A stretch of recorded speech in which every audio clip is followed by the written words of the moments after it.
साथीहरू नमस्कार। बरबिराको ठाउँमा पनि पानी पऱ्यो है साथीहरू। आज म देखाउँछु ल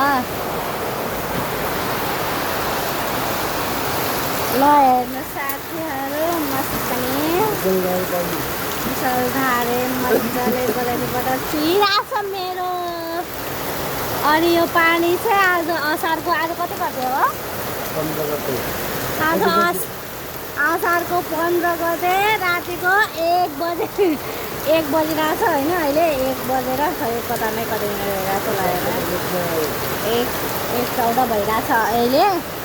अनि यो आएको चाहिँ अलि अघि नै हो, 5 मिनट जति भएको छैन। ल हेर्नु मस्तको छ यहाँ पानी, यति मजाको। यो पानी नपरेर गर्मी भएर यति रुवायो। अरूभन्दा नि मेरो छोरीलाई यस्तो गाह्रो भएको थियो नि। ल यहाँ नुहाउने तयारी हुँदैछ। यस्तो जाँदो रहेछ। अनि के साथीहरू यस्तो राति पानी परेर यहाँ यस्तो विडम्बना छ नि। मेरो घर अब राम्रो छैन नि त धेरै, अनि हल्का ठिकै छ। बाल्टी थाप्नु परिरहेछ बिचरा हटाइ। अनि उहाँ चाहिँ कटौरा थाप्नु परिरहेछ। मेरो छोरी सुती छ उहाँ, बल्ल सुतेकिन है। अनि यो यही जब पानी परेको नि भिडियो बनाउनु पर्यो होला भन्नु होला होइन। मेरो छोरीलाई गर्मीले रातभरि सुतेर बित्न नसकेर यति गाह्रो हुन्थ्यो नि, यति गाह्रो हुन्थ्यो।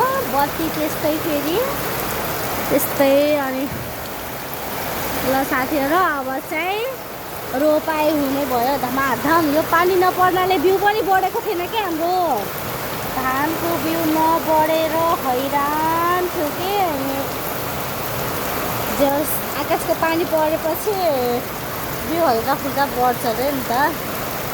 ल मेरो महाराज कता जानुभयो नुहाउन। गर्मीले हिजोसम्म पसिना निधारबाट चुइन्थ्यो यसरी। यो बलेनीदेखि पानी चुए जसरी त शरीरबाट पसिना चुइन्थ्यो गाइस, पसिना।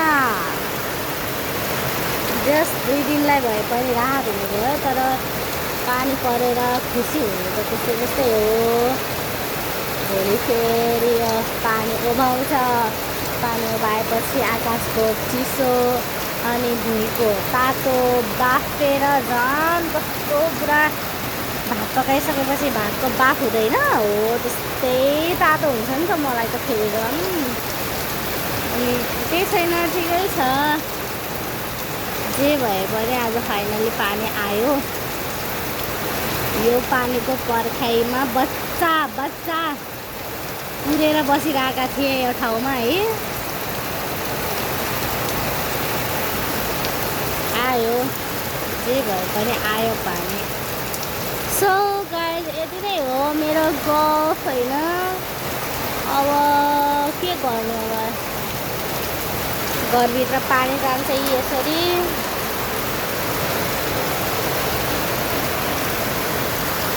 अब भोलि घरभित्रको पानी सोध्ने बस्ने, मेरो दिनभरिलाई काम पुगिगयो। ल गुड नाइट, बाई बाई। हजुरहरूलाई पानी परेकोमा धान रोप्नु होला। अब सरपन्च बनाउनु राम्रोसँग।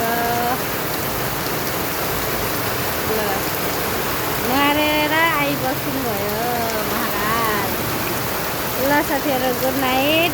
यति नै हो, मेरो गफ सकियो।